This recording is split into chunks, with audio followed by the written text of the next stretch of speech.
All right, today we are cracking open one of the most talked about books on self-improvement, Atomic Habits by James Clear. We're going to break down its core ideas into a super practical guide that you can use to make real, lasting change in your life. So let's start with a question we've all asked ourselves. You know the feeling, right? It's January 1st. You've got this huge, exciting goal. You're going to hit the gym every single day. You're going to finally write that book. But then February rolls around and all that motivation just fizzles out. So what gives? Are we just bad at this? Do we just not have enough willpower? Well, here's where it gets really interesting. The problem isn't the goal. James Clear makes this amazing point. Winners and losers, they often have the exact same goals. Think about it. Every athlete who shows up to the Olympics wants to win a gold medal, but only a few actually do. So if the goal isn't what separates them, what is? And that brings us to the first big idea. It's not you, it's your system. Goals are great, don't get me wrong. They give you a direction, a place to point your ship, but it's your systems, those tiny repeatable actions you do day in and day out, that actually create the progress that gets you there. But to build a system that actually sticks, we've got to go a layer deeper. Clear says there are 3 layers of change. You've got your outcomes, which is what you get. You've got your processes, which is what you do. And then at the very core, you've got your identity, which is what you believe about yourself. The secret, the real game changer, is starting from the inside out. Let me give you the perfect example of this. Imagine 2 people trying to quit smoking. Someone offers them a cigarette. The first person says, "No thanks, I'm trying to quit." What are they saying? They're saying they're still a smoker who is trying to resist. Now, the second person says, "No thanks, I don't smoke." Whoa, see that shift? That is a statement of identity. It's not a struggle anymore, it's just who they are. This reframes everything. The question stops being, what do I want to achieve? And instead, it becomes, who do I want to become? You're not aiming for the outcome of writing a book. You're aiming to become a writer. And what do writers do? Well, they write. Every little action you take becomes a vote for the type of person you want to be. So how do you start casting those votes? You do it through the absolutely incredible power of the 1% rule. Getting just 1% better each day might not feel like much in the moment, but those tiny gains compound. Over the course of a year, that little daily improvement makes you nearly 37 times better. It's basically the compound interest of self-improvement.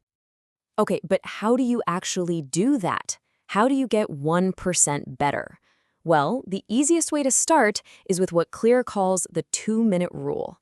This is your gateway. The idea is that any new habit, no matter how big, can be scaled down into something that takes less than 2 minutes to do. So here's what that looks like. Let's say your big habit is read every day. That can feel intimidating. So we shrink it. It becomes read 1 page. And you know what? If even that feels like too much on a tough day, you shrink it again to just open the book. The goal isn't to master the habit on day 1.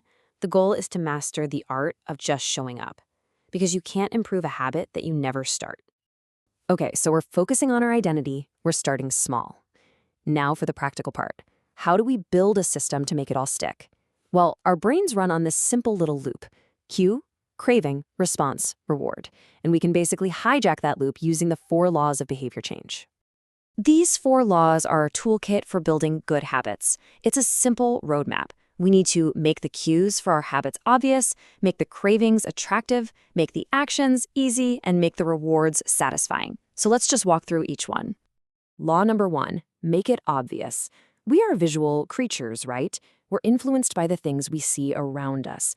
So if you want to remember to read more, don't hide the book in a drawer, put it right on your pillow. You want to drink more water? Fill up a water bottle and put it on your desk where you can't miss it.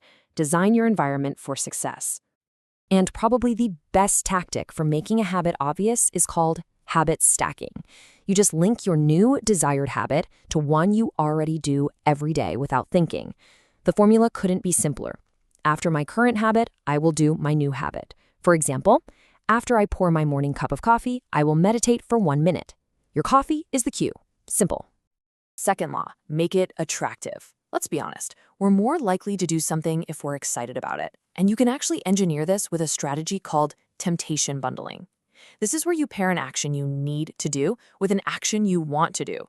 Like, I will only get to watch my favorite Netflix show while I'm on the treadmill.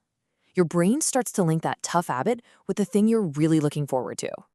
Third, and this one is so important, make it easy.